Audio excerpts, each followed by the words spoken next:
Hello everyone, welcome to Prime Cut, Default Prime's weekly video game news roundup. I'm your host as usual, Steven Snakeyuka Lindsay, and on this week's episode, we're going to be talking about how Petition for a better Mass Effect 3 ending has gained almost $50,000 for child play charity. Also, we're going to discuss some of Bioshock Infinite's heavy hitters that have been revealed. Also, we have news on the fact that John Romero is planning on creating a new old-school first-person shooter. And lastly, how we have rumors that the next Xbox will not have a disk drive whatsoever. Anyways, let's get into this week's episode of Prime Cut. I believe I mentioned in a prior video that I haven't played much of the Persona games, just only a few hours of Persona 3. The Vita remake for Persona 4 has got a new trailer and we have some new info on the game.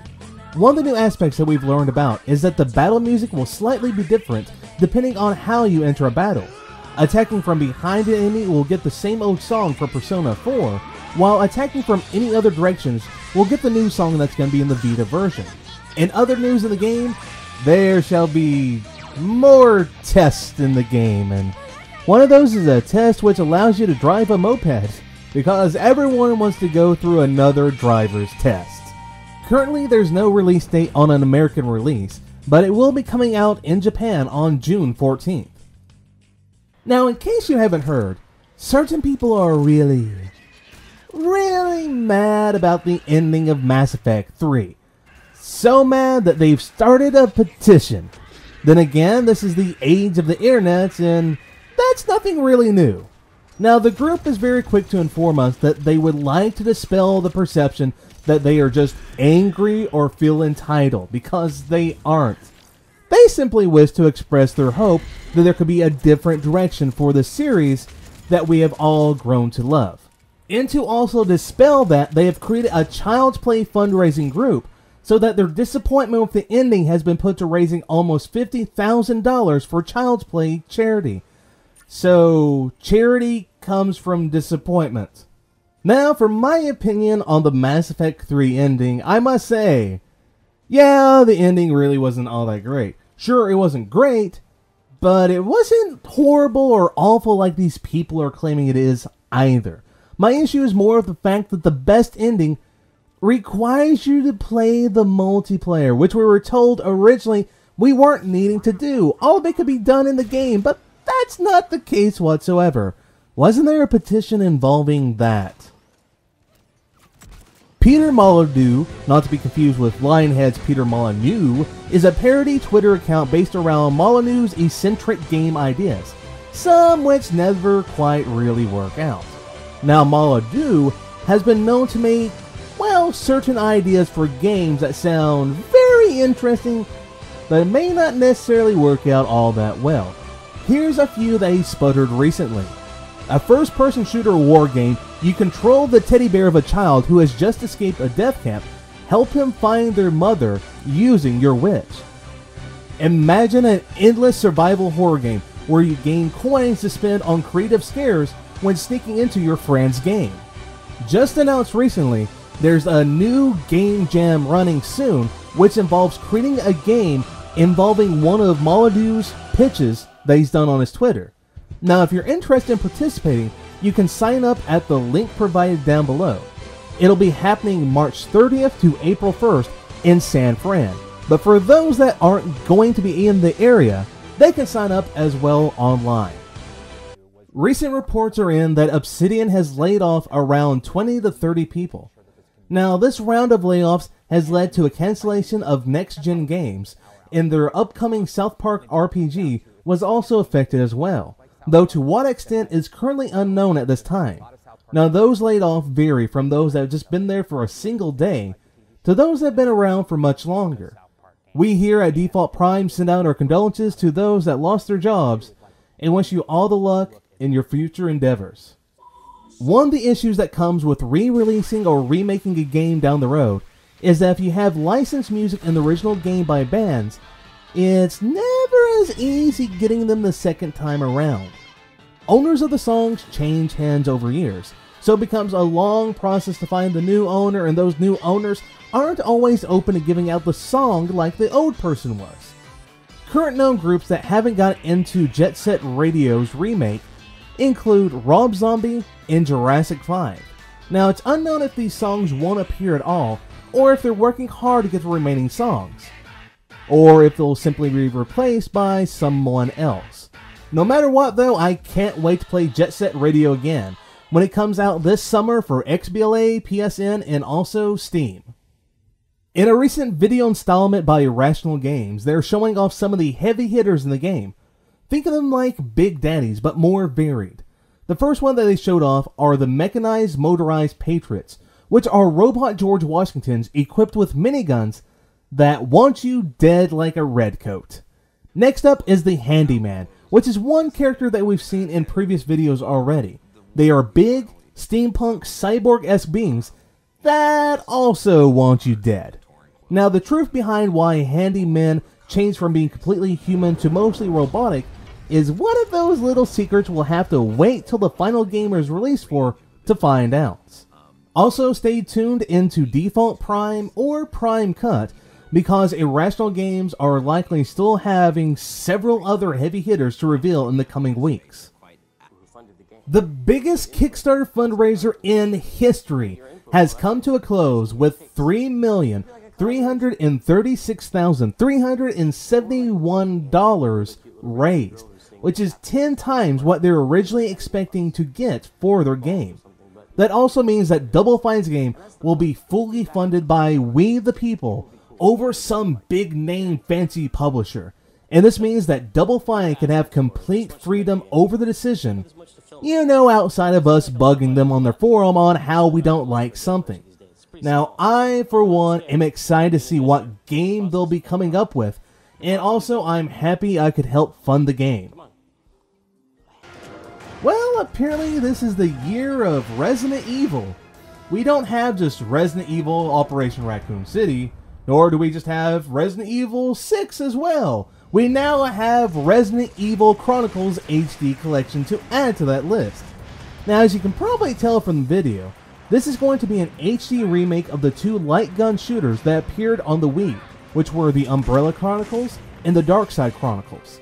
Now, the bundle is planned for a PSN release date in June, but for each individual game, that'll be at a later unspecified date. Also, no prices are released just yet for either of these games. You know, Zach, Deadly Premonition is still one of my favorite cult games. It didn't have the best graphics or controls, but it had originality and soul. My coffee this morning told me that good things would unfold. I knew I could trust it, but I never knew it'd be that there would be a Deadly Premonition coming for the PS3 in America, and a director's cut at that. Zach, I hear from King George that this PS3 version will include extra goodies, but none are revealed quite yet, or if this version will also run for $20. At least we don't have long to wait, Zach, as it's slated for release in the coming weeks. In the meantime, Zach, let's peek through some windows. Do you know who John Romero is? He's one of the major figures behind id in the old days and behind the Doom series. After that series, he went on to making Daikatana, which was a very hyped game that took quite a while to make, and it turned out like crap. Now after that, not much has been heard involving him. Sure, he's been involved in games like this and that, but nothing that's really been all that high profile. But that might be changing. John is currently having plans on making a new old-school first-person shooter, which, judging by his past, can either be full of win or utter failure. We'll just have to wait and see. At least we also know it won't be Daikatana 2. Most XBLA games have been known to have, at minimum, 200 gamer score points associated with them. But that could be changing real soon. Reports are coming in that this could be increasing up to 400 gamer score points, and that these games can have DLC that will add 100 gamer score to them, and these can be added every quarter. Now, none of this has been confirmed by Microsoft just yet, so we can't say for certain that this is the fact, but it's seeming like it's a good possibility. According to website MCV, the next Xbox will not feature a disk drive, and instead will feature a solid-state card storage system. and not much else was given or told involving that or what it could possibly be. Now, the guys at MCV stated that the partners involved with production on next-gen games had to sign the strictest NDA or non-disclosure agreement that they've ever seen. This article also points out that supposedly this next Xbox will be coming out next year. But it wasn't that long after this news was broken, Microsoft stated that no news involving the next Xbox will be revealed at this year's E3, which would be the logical place to reveal their next gaming system if they were going to have one released next year. Now, as usual, the comments from Microsoft stated that they don't comment on speculation or rumors, though they did say that they're continuing work on the 360 and that they're always thinking of what to do next. I don't think I would have ever seen the day an astronaut would explain the physics of a game, especially Angry Birds. Now, as the next game takes place in space, I guess it sort of makes sense if you think about it. More or less, we learn that in space, the birds will fly in a straight path if shot from a slingshot, but when in the gravitational pull of something, that line becomes curved. Now, for those that don't know anything about science, or gravity for that matter, I'm sure that's enlightening for you.